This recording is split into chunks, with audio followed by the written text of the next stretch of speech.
مرحبا بكم مستمعين الأعزاء فيما يلي النشرة الثقافية.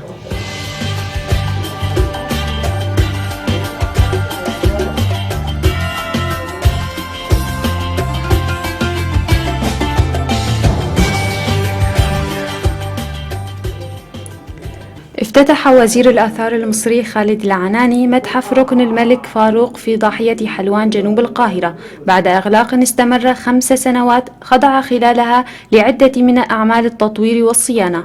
وتقرر استغلال الحدائق المحيطة بالمتحف والواقعة في حرم المنطقة الأثرية لإقامة نشاطات وندوات ثقافية.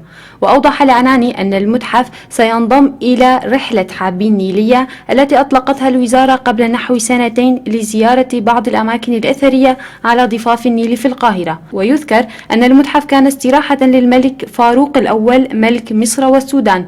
أما منطقة حلوان فتضم آثارا تعود إلى عصر ما قبل الأسر المصرية القديمة، فضلا عن مقابر من زمن الأسرتين الفرعونيتين الأولى والثانية. وفي العصر الإسلامي بدأت المنطقة بالظهور على الساحة التاريخية، خصوصا في عهد الوالي عبد العزيز بن مروان الذي امتد نحو 20 سنة وساد البلاد في السنة الأولى من حكمه مرض الطاعون، فانتقل إلى حلوان وبنى فيها دورا وقصورا وأقام هناك حتى وفاته.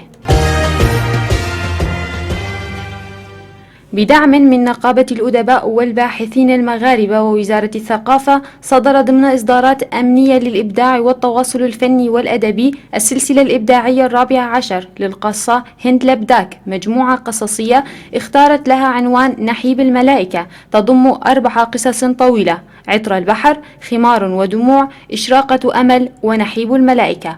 وقصص المجموعة كما كتب عنها الناقد المغربي مصطفى النحال تحكي عن شخصيات أنثوية وذكورية، عربية وغير عربية، وهي شخوص تمتهن مهنا مختلفة وقادمة من فضاءات متبينة وأسر متفرقة، غير أن الذي يوحدها جميعا هو ما يمكن تسميته التعبير الصريح عن العمق الإنساني. جل الشخصيات داخل المجموعة تعبر عن مشاعرها وعلائقها وأحلامها وخيباتها وتفاؤلها بلغات مختلفة من حيث الطبيعة والسجل.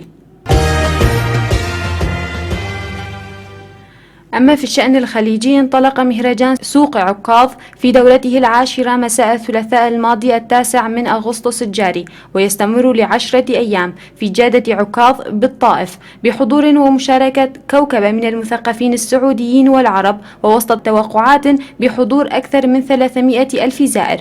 وتأتي هذه الدورة محملة بحقائب ووعود مستقبلية كبيرة من قبل المنظمين والراعين لها، والذين أكدوا على أن لا ميزة لعربي على عربي إلا بالإبداع، وأن هذا السوق الشهير القديم لم يكن ليرى النور من جديد لولا الإصرار والعزيمة والاهتمام الكبير من قبل الغيورين. تميز حفل افتتاح الدورة 10 من مهرجان سوق عكاظ الذي نظمته إدارة MBC وبثته على الهواء عبر قناتها بتنوع فقراته الفنية المعروضة، حيث ضم أكثر من لوحة شعرية وغنائية وبصرية واستعراضية، غير أن مفاجأة الحفل غير المعلنة كانت في صعود الفنان السعودي محمد عبده في ختام فعاليات الافتتاح، حين غنى على مسرح جادة سوق عكاظ قصيدة امرؤ القيس الشهيرة أفاطم مهلا، على إيقاع فن المجرور الذي تتميز به منطقة الحجاز تحديدا عن بقية الفنون الشعبية في مختلف مناطق المملكة.